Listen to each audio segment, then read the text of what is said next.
नमस्कार दोस्तों, स्वागत है आपका आपके अपने YouTube channel RBSC online classes में। हम बात कर रहे थे आपके 3.6 प्रश्नावली के बारे में, जिसमें अपने इसका पहला पार्ट कर चुके थे। अगर आपने वो पार्ट नहीं देखा है तो वो अच्छी तरह देख ले, ताकि आपको ये पार्ट आसानी से समझ में आ जाए। तो अपन बात कर रहे थे 3.6 के, जो पहला सवाल है पिछली क्लास में किया था, आज हम इसका दूसरा और बाकी बचे हुए सवाल करेंगे। तो यहां ध्यान रखना है, अगर आपको ये प्रश्नावली बहुत ही अच्छी तरीके से समझनी है तो इस वीडियो को पूरा देखना है। तो आगे अपन बात करते हैं, जो अगला सवाल है उसके अंदर देखो क्या करना है और क्या ज्ञात करना है। तो देखो अगला सवाल, दूसरा सवाल दिया हुआ है, निम्नलिखित व्यंजकों के महत्तम समापवर्तक ज्ञात कीजिए। आपको महत्तम समापवर्तक ज्ञात करना है, यानी HCF ज्ञात करना है आपको। महत्तम समापवर्तक मतलब होता है HCF, ठीक है। तो HCF ने, जैसे हमने पिछली क्लास में बात की थी, HCF का मतलब क्या होता है, दोनों संख्याओं में जितने भी पद होते हैं उसमें सभी में आना चाहिए कॉमन और न्यूनतम घात, यानी जो कम से कम घात है वो लेनी है। तो देखो इस सवाल को करेंगे तो आपको समझ में आ जाएगा। आपको क्या करना होता है, सबसे पहले जो पहला पद दिया उसको लिख ले। ये है अपना पहला व्यंजक, यानी a की पावर 3 b की पावर 4, ठीक है। तो चाहे तो आप ऐसे लिख ले, सीधा इसको लिखने की जरूरत नहीं है, a की पावर 3 b की पावर 4। दूसरा पद है a b की पावर 5, तो इसको ऐसे लिख दे a b की पावर 5। और तीसरा पद है a स्क्वायर और b की पावर 8, तो ऐसे लिख देंगे a स्क्वायर और b की पावर 8। अब ध्यान देंगे, इसका HCF निकालना है। HCF मतलब होता है महत्तम समापवर्तक। तो देखो महत्तम समापवर्तक निकालना है तो सबसे पहले आपको देखना है HCF नाम आए तो मतलब सबसे पहले तो जितने भी पद है उसमें कॉमन में आना चाहिए। जैसे देखो यहाँ पर 3 पद है, ये पहला, ये दूसरा, ये 3 बीजीय व्यंजक है। तो देखो a इसमें भी आ रहा है, इसमें भी आ रहा है और इसमें भी आ रहा है, तो तीनों में a आ रहा है तो a लिखेंगे। ध्यान देंगे यहाँ पे, अगर ये समझ में आ जाएगा तो आगे सवाल आसानी से समझ में आ जाएंगे। अब देखना है, यहाँ पर घात 3 है, यहाँ पर कोई घात नहीं है मतलब 1 है, और यहाँ पर 2 है, तो कम से कम घात कितनी है, 3। 1 और 2 में कम से कम है 1, यानी a की घात 1। अब b की घात देखते हैं, b भी आ रहा है, देखो तीनों में, इसमें भी आ रहा है b, इसमें भी आ रहा है और इसमें भी आ रहा है, तो b लिखेंगे। और b की लिखनी है अपने को न्यूनतम घात, तो यहाँ पर 4 है, यहाँ पर 5 है और यहाँ पर 8 है, तो सबसे कम कौन सी आपको पता है, 4। तो ये सिंपल सा इसका HCF हो गया। इस तरह से आपको ज्ञात करना है। तो उम्मीद है आपको ये सवाल अच्छे से समझ में आ गया होगा। दूसरा सवाल और कर लेते हैं, अगर आपको समझ में नहीं आया तो देखो यहाँ पर लिखना है 16x स्क्वायर y स्क्वायर, और दूसरा पद है 48 x की पावर 4 और z। ध्यान रखेंगे 16 और 48 के पहले अभाज्य गुणनखंड कर लेंगे। आपको पता है 16 के अभाज्य गुणनखंड किस तरह से निकालते हैं, ऐसे 2 का भाग देंगे तो 8, फिर 2 का भाग देंगे तो 4, फिर 2 का भाग देंगे तो 2, और फिर 2 का भाग देंगे तो 1, यानी 2 कितनी बार आ रहा है, 4 बार। 2 कितनी बार आ रहा है, 4 बार। तो ऐसे लिख देंगे 2 की घात 4 इंटू एक्स स्क्वायर और वाई स्क्वायर। वैसे ही अपन 48 के भी निकाल लेते हैं, तो 48 के निकालेंगे तो देखो 48 का क्या हो जाएगा, 48 का 2 का भाग देंगे तो कितना आ जाएगा, 24। 24 में 2 का भाग देंगे तो कितना आ जाएगा, 12। 12 में 2 का भाग देंगे तो 6। 6 में 2 का भाग देंगे तो 3, और 3 में 3 का ही भाग देंगे तो 1, यानी 2 कितनी बार आ रहा है, 2 आ रहा है, 1 2 3 4, 4 बार तो 2 आ रहा है, तो 2 की घात 4 इंटू 1 बार 3 आ रहा है तो ये 3 इंटू x की घात 4 और z लिखा हुआ है, x की घात और 4 और z। इसका निकालेंगे HCF। तो ध्यान देंगे HCF कैसे निकालेंगे, आपको पता है कॉमन आना जरूरी है, ठीक है, और न्यूनतम घात। 2 यहाँ पे भी आ रहा है, 2 यहाँ पे भी आ रहा है, यहाँ पर भी 4 घात है, यहाँ पर भी तो 4 घात आएगा ही है, ठीक है। 3 इसमें आ रहा है, इसमें आ नहीं रहा है तो लेंगे नहीं। देखो दोनों में आना जरूरी होता है, पर देखो 3 इसमें आ रहा है, इसमें नहीं आ रहा तो इसमें नहीं लेंगे। उसके बाद देखो x इसमें भी आ रहा है, इसमें भी आ रहा है, इसमें 2 बार है, इसमें 4 बार है, तो कौन सा लिखेंगे, कम वाला लिखते हैं, तो यहां लिख देंगे x की घात 2 वाला।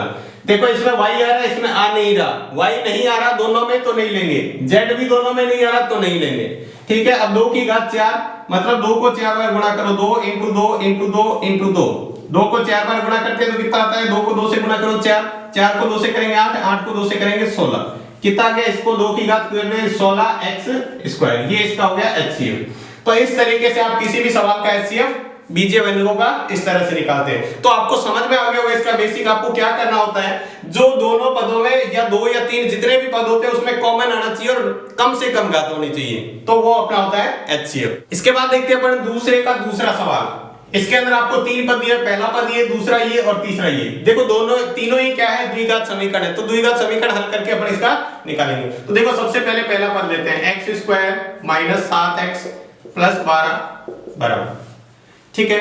तो इसको देखो हल करने के लिए अपन क्या करेंगे, इसको हल करने के लिए आपको पता है यहाँ पर कुछ नहीं है तो गुणा कराने पर 12 और जोड़ने पर यहाँ प्लस है मतलब जोड़ने पर आना चाहिए 7 और दोनों ही संख्या यहाँ माइनस है मतलब दोनों संख्या माइनस की लेनी। दो संख्या ऐसी सोचनी है जिसको गुणा कराने पर आना चाहिए 12 और जोड़ने पर 7, तो कितना होता है 3 और 4।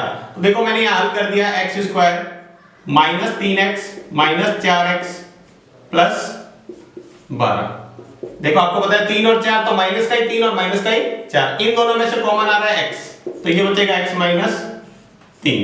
यहां से कॉमन लेंगे माइनस 4 कॉमन लेंगे तो यहां तो बचेगा x, यहां बचेगा माइनस का 3।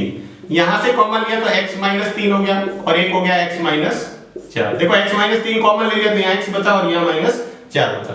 ये पहला पद था। दूसरा पद देखो ये है x square minus 10x plus 21। अब देखो गुणा कराने पर आना चाहिए 21 और यहाँ प्लस है मतलब जोड़ने पर 10। गुणा कराने पर 21 और जोड़ने पर आना चाहिए 10, तो आप खुद दिमाग से पहले सोचेंगे तो कितना आया, देखो 7 और 3, यहां माइनस है मतलब दोनों ही क्या लेनी है माइनस की, तो x square minus 7x minus 3x plus 21। देखो 7 और 3 को जोड़ते हैं तो 10 और 7 को 3 से गुणा कराते हैं तो 21। अब ये आ जाएगा, इसमें से कॉमन ले लिया मैंने x, तो क्या बचेगा x माइनस 7। यहां से x कॉमन लिया, यहां से माइनस 3 कॉमन लिया तो यहां भी बचेगा x माइनस, यहां से 3 कॉमन आ गया, यहां मतलब यहां देखो माइनस बाहर था, माइनस कॉमन ले लिया तो ये माइनस का क्या हो जाएगा प्लस का क्या हो जाएगा माइनस, और 3 का पड़ा 7 बार बोलने पर 21 आता है इसलिए यहां 7 लिखेंगे। फिर यहां से कॉमन आ गया x माइनस 7, यहां बचेगा x माइनस 3। और फिर तीसरा पद लेंगे ये, ठीक है, ये क्या है x square plus 2x minus 15 बराबर। इसको भी देखो इसी तरीके से हल करेंगे, यहां गुणा कराने पर आना चाहिए 15 और यहां माइनस है मतलब घटाने पर आना चाहिए 2। गुणा कराने पर 15 और घटाने पर आना चाहिए 2, तो 3 और 5, 5 में से 3 जाते हैं तो 2 और 5 को 3 से गुणा कराते हैं तो 15। तो क्या लिखेंगे x स्क्वायर, अब कौन सा प्लस लेना है कौन सा माइनस, तो ये जहां चिन्ह होता है ये बड़ी संख्या के आगे तो प्लस होगा, प्लस का 5x प्लस का 3x और माइनस का 15। यहां से क्या कॉमन आ रहा है x, तो बचेगा x प्लस 5, यहां से कॉमन लेंगे अपन प्लस 3, सॉरी ये माइनस है यहाँ पे, प्लस का 5x माइनस का 3x, तो यहां से कॉमन लेंगे माइनस का 3 तो बचेगा x माइनस 5। अब यहां दोनों में कॉमन आ रहा है x माइनस 5 तो बचेगा x माइनस 3। पहले तो आपको ये तीनों द्विघात समीकरण हल करनी है। द्विघात समीकरण हल करने के बाद में आप HCF निकालना बहुत ही सिंपल है। तो देखो इसका HCF निकालेंगे तो क्या आएगा, तो पहले देखो तीनों में कौन सा गुणनखंड कॉमन आ रहा है, देखो x माइनस 3 इसमें भी आ रहा है, ठीक है, x माइनस 3 यहां भी आ रहा है और x माइनस 3 यहां भी आ रहा है, एक ही आ रहा है, देखो x माइनस 4 आ रहा है, दोनों में नहीं आ रहा, ठीक है, तो बाकी तो कोई कॉमन आ ही नहीं रहा, एक ही दिख रहा है x माइनस 3 और x माइनस 3 एक एक बार ही है, तो लिखेंगे x माइनस 3। ये क्या हो गया आपका HCF। तो इस तरह से आप किसी भी सवाल का HCF ज्ञात कर सकते हैं, बीजीय पद का HCF ज्ञात कर सकते हैं ताकि आपको दिक्कत नहीं है।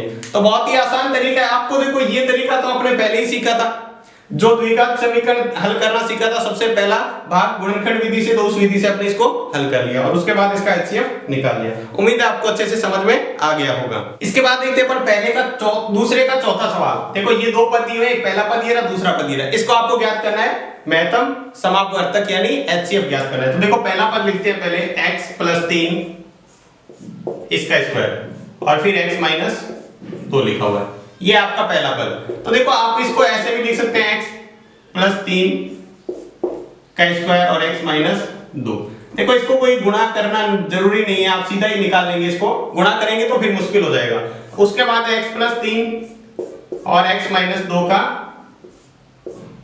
स्क्वायर, तो x प्लस 3 x माइनस 2 का स्क्वायर। बिल्कुल सिंपल सवाल है, देखिए कैसे करेंगे, सीधा ही उत्तर आ जाएगा, आपको कुछ हल करने की जरूरत नहीं है। देखो दोनों में कॉमन आ रहा है, x प्लस 3 इसमें भी आ रहा है, x प्लस 3 इसमें भी आ रहा है, इसमें घात 2 है, इसमें कुछ नहीं मतलब 1 है, तो कम घात लेनी होती है, तो x प्लस 3 ये आ गया, ठीक है।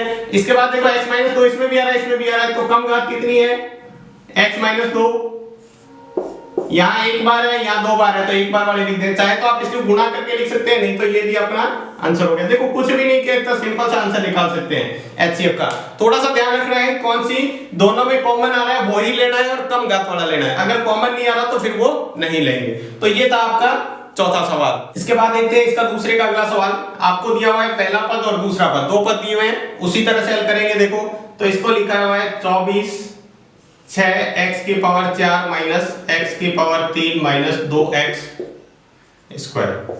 ठीक है, ये पहला पद दिया हुआ है, इसको हल करेंगे। फिर अपन इस दूसरे पद को लेंगे। तो पहले पद को हल कर लेते हैं। देखो 24 के टुकड़े करने हैं। 24 के अभाज्य गुणनखंड क्या होते हैं? देखो 2 की पावर 3 इंटू 3। आप 24 के गुणनखंड अभाज्य गुणनखंड करके देखेंगे 24 के इस तरीके से। देखो करके देख लेते हैं। 2 तो आएगा 12, फिर 2 का देंगे 6, फिर 2 का देंगे 3 और फिर 3 का देंगे तो 1। तो 2 कितनी बार आ रहा है? 3 बार और 3 एक बार इनटू। अब देखो यहां से इसके अंदर कॉमन आ रहा है। देखो x की पावर, देखो x इसमें भी और इसमें भी। ठीक है, तो पहला सवाल किया था उसके अंदर भी ऐसा आया था। इसीलिए आपने अगर पहले पार्ट वाला वीडियो नहीं देखा इसका तो वो जरूर देखें, क्योंकि वहां से ही आपको मैं कह रहा हूं बेसिक क्लियर होगा। तो देखो यहाँ पर x की पावर जो कम से कम है वो कॉमन लेते हैं, तो कम से कम x की पावर है 2। ठीक है, तो यहाँ पर देखो 6 और x की पावर 4 में से 2 भी तो कितना बचेगा? x की पावर 2 यानी 6 x की पावर 2 माइनस x की पावर 3 में से 2 भी तो x की पावर 1 यानी सिर्फ 1 x बचेगा। और यहाँ से x की पावर 2 आ गया तो माइनस का 2 बचेगा सिर्फ। अब आपको ये तो साथ में चलाना है सिर्फ ऐसे इंटू 3 इंटू एक्स स्क्वायर। इसके अभाज्य गुणनखंड करने हैं। अभाज्य गुणनखंड गुणा कराने पर कितना आना चाहिए? 12। 6 को 2 से गुणा करो 12, और यहाँ माइनस है मतलब घटाने पर कितना आना चाहिए? यहाँ कुछ भी नहीं है तो 1। गुणा कराने पर 12 और घटाने पर 1, तो क्या होता है? 4 में से 3 घटाओ तो कितना हो जाएगा? 1, और 4 को 3 से गुणा करते हैं तो 12। अब कौन सी संख्या प्लस की लेनी है, कौन सी माइनस की? यहाँ पर वो चिन्ह होता है वो बड़ी संख्या, यानी ये माइनस की और ये प्लस की। ये माइनस और प्लस करेंगे तो माइनस का भाग। तो इसको कर लेते हैं। तो 6x square minus 4x plus 3x minus का 2। इसको तो आपको फिर से कहना ऐसे ही रखना है, x की पावर 2। यहां से कॉमन लेना है, पहले इन दोनों में से फिर इन दोनों में से। तो यहां से कॉमन लेंगे तो क्या आएगा? देखो इसमें से कॉमन ले लिया मैंने 2 और x, 2x कॉमन लिया। ध्यान देंगे 2 का पारा कितनी बार बोलने पर 6 आता है? 3 बार। और x 2 बार है, एक बार कॉमन लिया, एक बार अभी बचा हुआ है। यहां से देखो 2 का पारा कितनी बार बोलने पर 4 आता है? तो 2 बार, और x था वो कॉमन लिया हुआ है। यहां देखो कुछ भी कॉमन नहीं आ रहा तो एक कॉमन लेना है, और ये जैसा का जैसा है वैसा का वैसा पड़ा है तो इसको भी ऐसे रख देते हैं 3x माइनस 2। अब इसमें से क्या कॉमन आ रहा है वो लिख देते हैं इंटू 3 इंटू एक्स स्क्वायर। इसको तो ऐसे लिखेंगे। यहां से कॉमन आ रहा है 3x माइनस 2। ये 3x माइनस 2 इसमें भी आ रहा है, इसमें भी। बचा क्या? यहां पर 2x प्लस 1। ठीक है, ये अपना पहला पार्ट सोल्व हुआ। अब इसका दूसरा भाग लेते हैं, यानी पहला पद सोल्व और दूसरा लेते हैं। तो दूसरा पद है 20 6x की पावर 6 प्लस 5x की पावर 5 प्लस x की पावर 4, ये आपको दिया हुआ। तो इसी तरह 20 के भी क्या करेंगे? अभाज्य गुणनखंड। तो 20 के अभाज्य गुणनखंड क्या होते हैं? 2 की पावर 2 इंटू 5। 20 के करके देखेंगे इस तरह से। तो देखो क्या आ जाएगा? 2 का भाग देंगे तो 10, फिर 2 का भाग देंगे तो 5, फिर 5 में 5 का ही भाग देंगे तो 1, यानी 2 2 बार आ रहा है, ये 2 2 बार, और 5 एक बार आ रहा है तो लिखा। इसके बाद देखो इसमें से कॉमन भी आ रहा है क्या? x की पावर जो कम से कम होती है कॉमन, तो 4 बार। x कितनी बार आ रहा है कॉमन? 4 बार। अब देखो सब में से x की पावर 4 कम करना है, तो 6 x की पावर 2 बचेगा। 6 था, 4 कम कर दिया, 6 में से तो 2 बचा। यहाँ 5 x की पावर 1 ही बचेगा। देखो 5 थी, 5 में से 4 कम गया, और 4 की 4 कम कर दी तो सिर्फ 1 बचेगा। इस सवाल में देखेंगे गुणा कराने पर कितना आना चाहिए? 6। 6 को 1 से गुणा कराने पर 6 और जोड़ने पर 5, तो 2 और 3। देखो 2 और 3 की गुणा कराते हैं तो 6 आता है, और 2 में 3 जोड़ते हैं तो 5 आता है। तो ये आगे वाला तो ऐसे कैसे रहेगा? 5x की पावर 4, ये देखो हो जाएगा 6x square plus 2x plus 3x plus 1। इस 5 की जगह अपन क्या लिख देते हैं? टुकड़े करके लिख देते हैं। अब देखो ये हो जाएगा 2 की पावर 3 इंटू 5 x की पावर 4। अब देखो पहले तो क्या करेंगे? इस दोनों में से कॉमन लेंगे, फिर इन दोनों में से। तो यहां से कॉमन आ रहा है, देखो 2 और x कॉमन आ रहा है। क्या कॉमन आ रहा है? 2x। तो 2 का पारा फिर से वैसी तरह, तो 3x आएगा प्लस 2x का पूरा कॉमन आ गया तो एक बचेगा। 2x का 2x पूरा कॉमन आ जाता है, जब पूरी की पूरी संख्या कॉमन आ जाती है तो एक बचता है। अब यहाँ पर देखो सेम का सेम पड़ा हुआ है तो 3x प्लस 1, क्योंकि कुछ भी कॉमन नहीं आ रहा, इसका मतलब क्या कॉमन लेना है, 1। अब इन दोनों में से कॉमन आ रहा है अपना इंटू 5 इंटू एक्स की पावर 4, यहाँ कॉमन आ रहा है 3x प्लस 1 और पीछे क्या बचा 2x प्लस 1, ये 2x और यहाँ पर ये प्लस 1 बचा हुआ है, यहाँ पे ये प्लस 1 है। तो ये अपने अभी तक दोनों भाग हल हुए हैं, दोनों पद हल हुए हैं। अब आपको निकालना है इसका HCF। तो HCF देखो कैसे निकालेंगे, ध्यान देंगे HCF पहले कॉमन देखना। देखो ये पद लेना है, ये ना इसमें से और इसमें से, इसको हल किया तो देखो पहले 2 की पावर इसमें भी आ रहा है 3, इसमें भी आ रहा है 3, सॉरी यहाँ 3 नहीं है 2 है, ये 2 की पावर 2 है, 2 की पावर 2, तो 2 की पावर 2 कम है तो 2 ही आ जाएगा।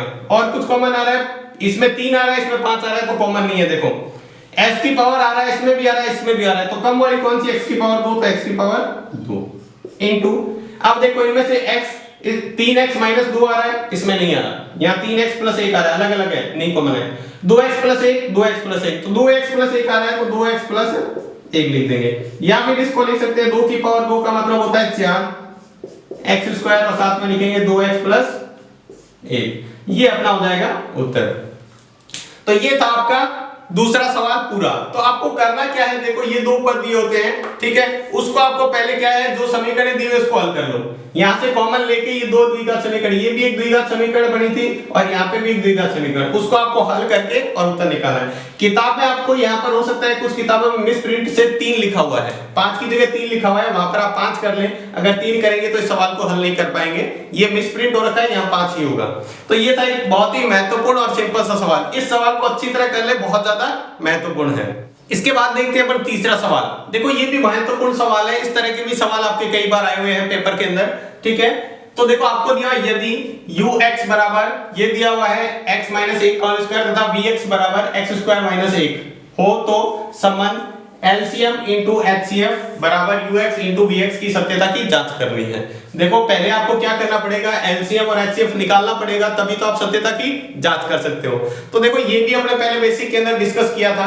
तो यहाँ पर देखो इस सवाल को कैसे हल करेंगे, आपको पहला पद दिया हुआ है ux बराबर आपको दे रखा है x माइनस 1 का होल स्क्वायर, ठीक है, और vx बराबर आपको दे रखा है, वो दे रखा है x स्क्वायर माइनस 1, ठीक है। इसको थोड़ा सा हल कर लेते हैं। देखो ये क्या कर सकते हैं, इसको मैं ऐसे लिख सकता हूं x स्क्वायर माइनस 1 का स्क्वायर, ठीक है, 1 का स्क्वायर 1 ही होता है, तो इसको a plus b a minus b वाला सूत्र लगेगा, तो x प्लस 1 x माइनस 1 लिख सकते हैं। यहां पर a plus b a minus b वाला सूत्र लगेगा।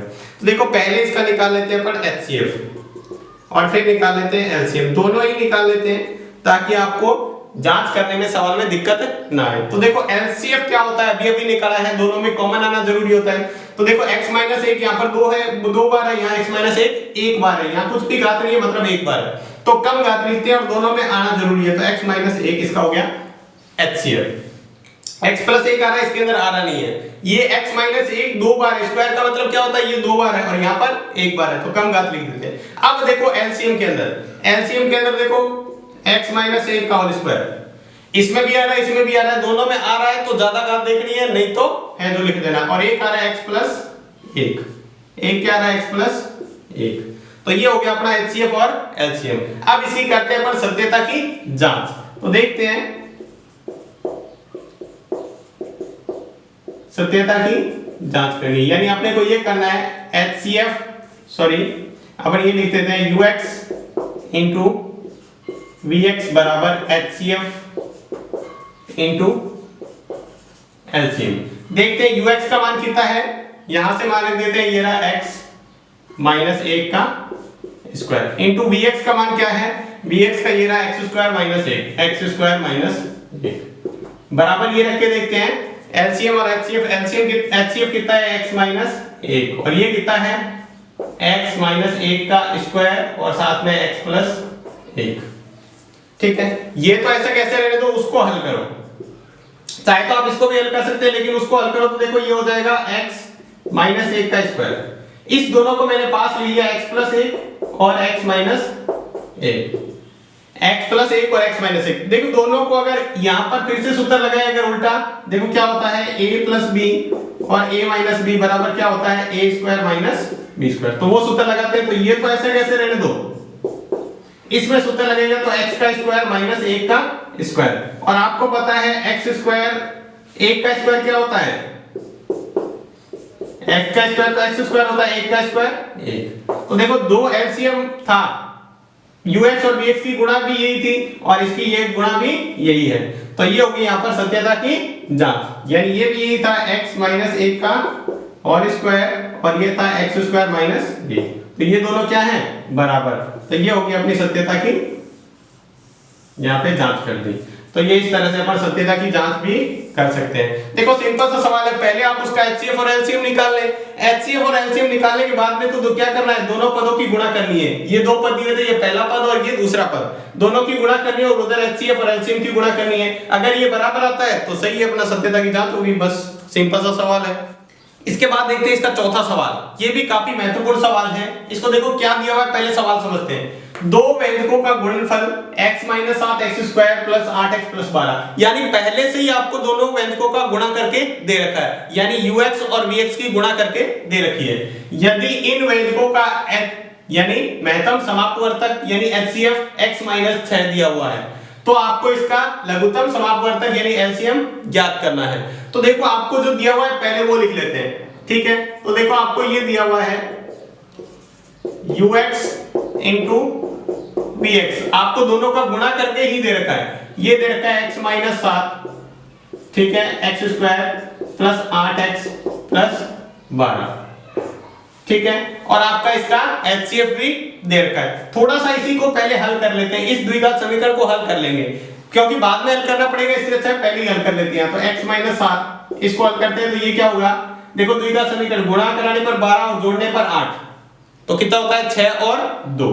तो मैंने लिख दिया x square plus 8x sorry 6x plus 2x plus 12। 6 में 2 जोड़ते हैं तो 8 होता है और 6 को 2 से गुणा कराते हैं तो 12। ये आप इसको ऐसे कैसे रखें, ये इसमें से कॉमा ले लेते हैं पहले, यहां आ जाएगा x कॉमन तो x प्लस 6 और यहां से कॉमन आ जाएगा 2 तो ये भी हो जाएगा x प्लस 6। अब क्या है, यहां से अपना जो कॉमन आया है फिर से वो लिख देते हैं, x प्लस 6 कॉमन आ रहा है तो x प्लस 6 और x प्लस 2 लिख दिया। ये आप पहले ही सॉल्व कर लें ताकि आपको दिक्कत नहीं है, ठीक है। और आपको इसका दे रखा है, आपको क्या दे रखा था, इसका HCF भी दे रखा है। HCF कितना है इसका x प्लस 6। अब देखो आपको जो पता है, ठीक है, सूत्र से या लिखते हैं, हम जानते हैं ux इंटू vx बराबर होता है HCF इंटू LCM, जो अपने शुरू में बात की थी। अब अपने को क्या याद करना है, यहाँ पे LCM याद करना है, तो LCM को उधर रखेंगे, HCF इधर आएगा तो भाग में, यानी आपका सूत्र बन जाएगा LCM बराबर ux इंटू vx बट्टे HCF, ux इंटू vx बट्टे, क्योंकि HCF इधर आएगा तो भाग में। अब आपको क्या करना है, सिर्फ इसका मान रखना है, मान रखते ही आप इसका उत्तर निकाल देंगे। देखो ux और vx की गुणा आपने जो निकाला है वो हल किया हुआ वो लिखेंगे, और ये है x प्लस 6 और x प्लस 2 बट्टे क्या रखना है आपको, HCF का मान कितना है x प्लस 6, HCF का मान कितना है x प्लस 6। तो इससे क्या हुआ, x प्लस 6 से x प्लस 6 कट हो गया, तो अपने पास बचा क्या, x माइनस 7 और x प्लस 2। चाहे तो आप वापस इसकी गुणा करा के द्विघात समीकरण बना सकते हैं, नहीं तो ये इसका उत्तर हो गया। यानी आपका इसका एलसीएम क्या है, लघुत्तम समापवर्तक ये होगा। बहुत ही ज्यादा महत्वपूर्ण सवाल है, सिंपल सा सवाल है। देखो आपको पहले से ही ये दे रखा था कि जो दोनों पदों का, दोनों व्यंजकों का गुणा करके ही दिया हुआ ये है, तो इसको पहले अपने सॉल्व कर लिया ताकि आपको सवाल में देखो यहां से इससे आसानी से कट गया, इसलिए ठीक है। अब आपको ये जानते हैं कि ये जो होता है दोनों व्यंजकों का गुणनफल किसके बराबर होता है, HCF और LCM के गुणा के बराबर। इससे अपने LCM का सूत्र बना लिया, सूत्र बनाते तो उसके अंदर मान रखेंगे तो अपना उत्तर आ जाएगा। तो बहुत ही ज्यादा महत्वपूर्ण सवाल है ये भी। इसके बाद देखो अगला सवाल देखते हैं, ये है पांचवा और अंतिम सवाल इस 3.6 का। तो देखो सवाल क्या दिया है, दो द्विघातीय व्यंजक यानी द्विघातीय व्यंजक दो हैं, उनका HCF और LCM दे रखा है, ये HCF है और ये LCM दे रखा है। तो दोनों व्यंजकों को ज्ञात करना है, आपको दोनों व्यंजक ज्ञात करने हैं। तो देखो ये काफी दिमाग लगाने का सवाल है, सीधा आप करेंगे तो इसको आप आसानी से नहीं निकाल सकते, तो यहाँ पर आप पूरा ध्यान देंगे तो आपको आसानी से समझ में आएगा। तो देखो कैसे करना है, आपको जो दिया हुआ है पहले लिख लेते हैं। HCF आपको दिया हुआ है वो है x माइनस 5 और LCM जो आपको दे रखा है वो ये दे रखा है x cube minus 19x minus 30। तो देखो आपको मैंने बताया कि यहाँ HCF और ये LCM दिया हुआ है।